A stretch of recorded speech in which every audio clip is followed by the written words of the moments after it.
informational kind of short form have been around a while.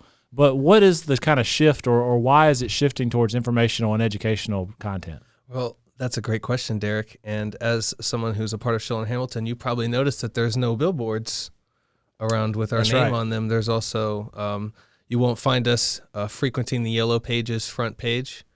That's right. Like we used to be, which is not to say it's something with the times, but I think it's interesting to see how it has changed. And, you know, there's always the attention grabbers, but it really comes down to the roots. And I feel like one of the biggest ways that we pull new clients in is from previous clients. And so referrals is a big part, but not only just having referrals, but for growing that source. And it really does come down to a whole community. And for marketing, it really is just me showcasing what you guys are already doing, which is great customer service, handling cases. And that's something that people need to see.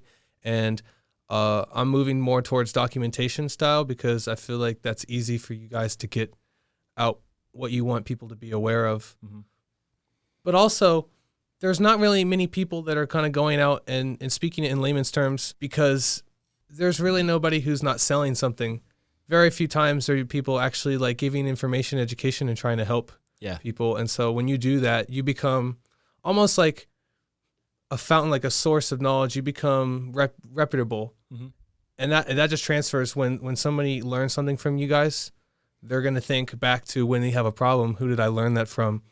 It's most often the person they're going to go to. Yeah. And educational content is not anything new in marketing. I mean, especially in the legal marketing, I mean, blog posts and other, print media has been around for a long time.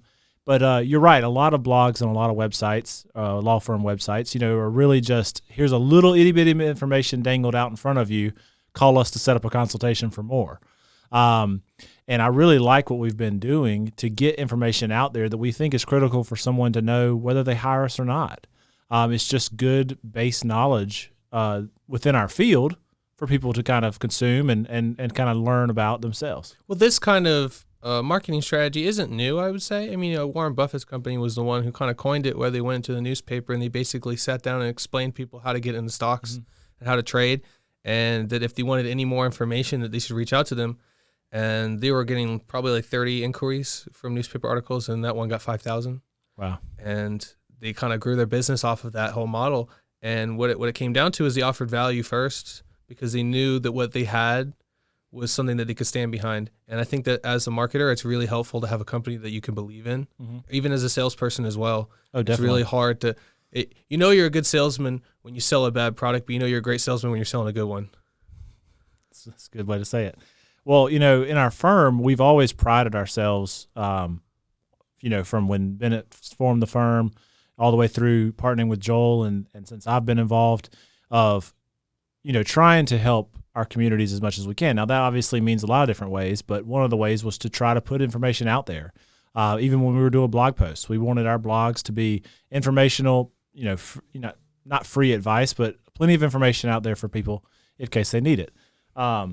Do you think that basically the shift in our culture or our reliance on social media and our phones has kind of shifted almost the entire internet away from print media to video media? Do you think that has something to do with it? I think it has a lot to do with the phone and the relevance of having a computer in your pocket and just the way that we intake information now. I remember back in middle school when we started to get Dropbox, and I fought it. Because I thought it was dumb that I had to go and turn in a project online now too.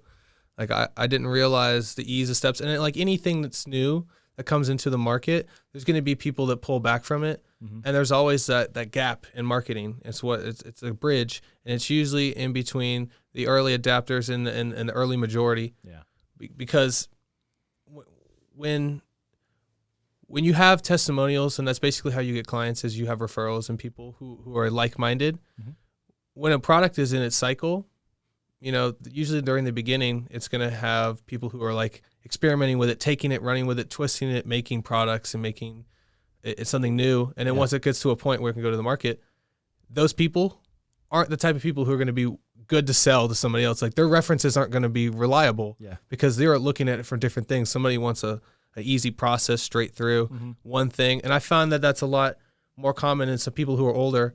I don't even know if it's just because of the way that the interact with it, but people who are older normally would rather have somebody have one product or service that does it really well, rather than having something that does 5 things together well.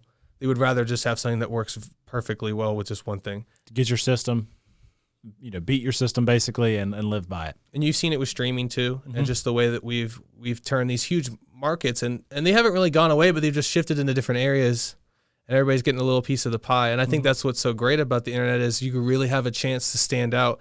And there's not many law firms that are actually putting out content to a high level, a degree that are actually relevant outside of just blogs. Which is funny because if you go back to radio, they used to make fun of blogs. It's like, who's going to read that? Yeah.